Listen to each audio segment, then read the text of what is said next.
Everton 3, Chelsea 0. Another 3-0 loss, the fourth loss in a row. And again, to no surprise, I don't think this should surprise any Chelsea fan. Right now, I think this is the norm. This is the new norm at Chelsea under this new ownership, under Blueco. Expect this type of season next season and the one after. If there isn't a vast improvement in how we recruit players, then this season, expect another season like this. Because last season might be the best we'll ever have under this ownership. Like, if this is how recruitment is and how it's going to be, and how we're building our squad, if we keep building it the way we've built it, I'm going to be honest with you, you can't really expect much. There's not much to expect, really. I'm going to be honest. I can't complain about the lineup because the selections aren't great, to be honest with you. The options to work with aren't great. There's not a lot of quality. And today was another example. I mean, the first 25 minutes of the game was pretty much Everton suffocating us. Like, we couldn't breathe. I was surprised we didn't concede a lot sooner. I mean, even playing out from the back, like, we want to play this possession-based football, but we don't have the players that are good enough to, like the defenders, for example, right? And Sanchez, right? And this is why I look back at Rosinia's decision to select Jorgensen with humour, because I don't think it would have made much of a difference, to be honest with you, if Sanchez started. Because of stuff like that. That's why I'm still adamant that we need a goalkeeper. Because it's not a matter of him making a mistake, because everyone makes mistakes. That's normal, like that. I mean, today was a whirlwind of mistakes. I mean, Caicedo passing sloppy, Enzo losing the ball.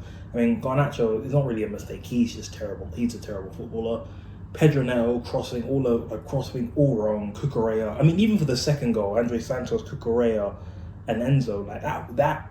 Andre Santos went over, hit pass, Cucurella and Enzo both run to receive it at the same time, both miss it, and then you saw what happened there. Like, it's just chaos, absolute chaos. I mean, the first goal, look, the great pass, by the way. It was a great pass. I think it was from, I forgot his name. James Garner, something like that. I forgot his name. But great pass from that midfielder. Fofana, ball watching, doesn't even notice Beto. And Sanchez charges out. Beto just dinks it over and 1-0. 1-0. Hato is not getting there. He's not getting there. And then, I mean, then the second half, oh my days, it was pretty much a carbon copy of the first one. And even when we got to the final third, we didn't really create much. We had a good, I think from the 25th minute up until like maybe the 35th, we had a good spell, but it was very short. It was very short-lived. It didn't last very long because they ended up scoring after that. It really wasn't. Like, there was a chance where we almost scored and Pickford made a very good save. But apart from that, we really didn't do a lot. Really did not do a lot in this game. Not enough to win it. Then the second half, as I mentioned, what happens for the second goal happens, and that was just chaos. That was chaos. I mean, Cucurella and Enzo, both of them, like, the communication's off.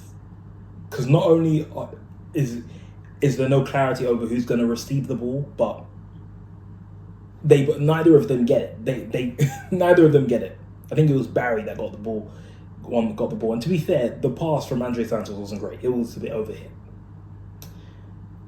And then the ball gets to Beto again. Fofana, to be fair, should get there. He should get there, but he doesn't. Goes through Sanchez's legs and then it just rolls over the line. And it's 2-0. And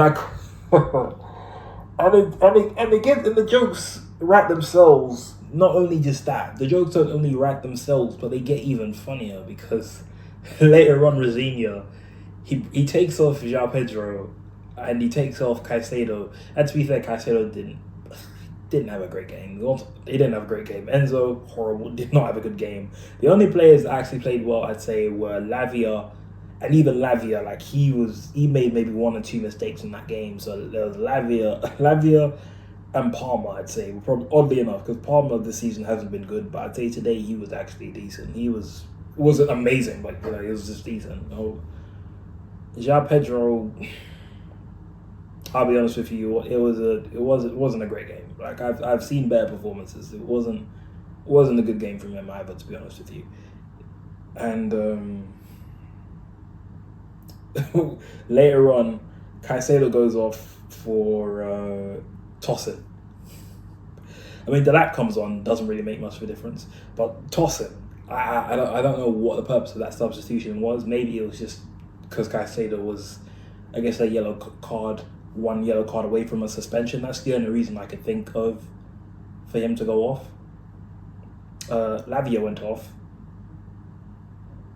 No, I think it was Lavia that went off for... No, Lavia went off for Santos. Yeah, Caicedo went off for Tosin. I mean, the subs at this point, that's why I can't complain about the lineups anymore. I can't, because the options to work with aren't great. Like, whether it's the first team or the second team. I mean, the second team is championship level, and the first team, I mean, at best, is Conference League level. So there's not a lot to work with here. And then the third goal, what was it, from a throw-in? No, it wasn't. Well, it wasn't. Obviously, the player didn't throw it into the goal, but it happened shortly after a throw-in. Caught by surprise. Caicedo ends up being the last man to defend, and he's at right back. He's beaten by his man, hits it, top corner, and it's the third goal. Honestly, it was just insult to injury at that point. I wish I didn't watch the game, but again, I do this to myself every time. All I can say is after today that the international break could not have come at a better time. It couldn't have come at a better time because we're dying. We're dying. Like, as much as I want the season to end right now, we're dying. We're dying. We really are. Like, I don't look forward to any more Chelsea games. I just want the season to end. I'll be honest. And this is what Bluco have caused. This is what they've caused. The mayhem, everything. Like, I can imagine. Those players, the confidence is shot. I don't think they're buying into it. And I can tell a lot of them are fed up. So are we. And the manager, yeah, he's not surviving. But I don't really care because, again, they hired him. So if he gets sacked, it's another one that they've gotten rid of that didn't work out. So that's on them. Like, no one's really going to look at the manager anymore. No one's really... And it's funny because it's a shame that it's taken this long to be this much scrutiny towards the ownership, because it's a shame it's taken this long for the ownership to, like, face this much criticism, because I'd say in the second season, like, the criticism should have been there. I'm not saying that... And it's funny because as Chelsea fans, we get hit with a lot. For example, people say, things take time. And I get that. I agree. But the problem is, after 4 years, it's been 4 years and we haven't improved on where, like, Roman left off. And I'm not saying Roman was perfect, by the way. Two things can be true at the same time. Like, there are things Roman did that screwed us, things that helped us, but also screwed us. So, like, two things can be true at the same time. And looking at the 21-22 season, and that was considered a disappointing season for us. We haven't really improved on that season, and it's been 4 years. So I think it's fair to judge. It really is, because in the first season when they joined, I don't think anyone who backed them at the time envisioned that going into the 26-27 season, we'd still be struggling for top four. No one envisioned that, especially around now. No one envisioned that in 2026 we'd be struggling to finish fourth.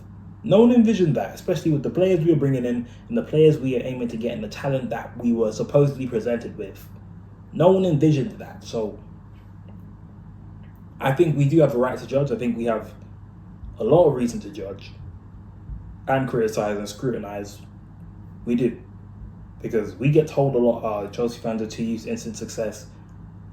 That may be true, but let's be honest. Last season, no one was having to go at the ownership because we weren't winning a title all the season before that.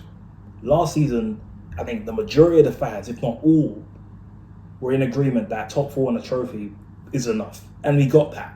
But then this season, I think the majority of the fans wanted at least a title chance for us to at least compete for the title. And we're not even good enough to maintain how we were last season. So of course people are annoyed because we're even worse than we were last season. So of course people are not going to be happy with that. But then we get hit with the, oh, you guys are too used to how things were in the Roman days. No, we just don't like that our team hasn't improved in the last 4 years. That's what we don't like. We don't like that. We don't like that our team's getting worse. And we don't like that we don't like the uncertainty as to whether the ownership actually care that much about winning silverware. That's what we don't like.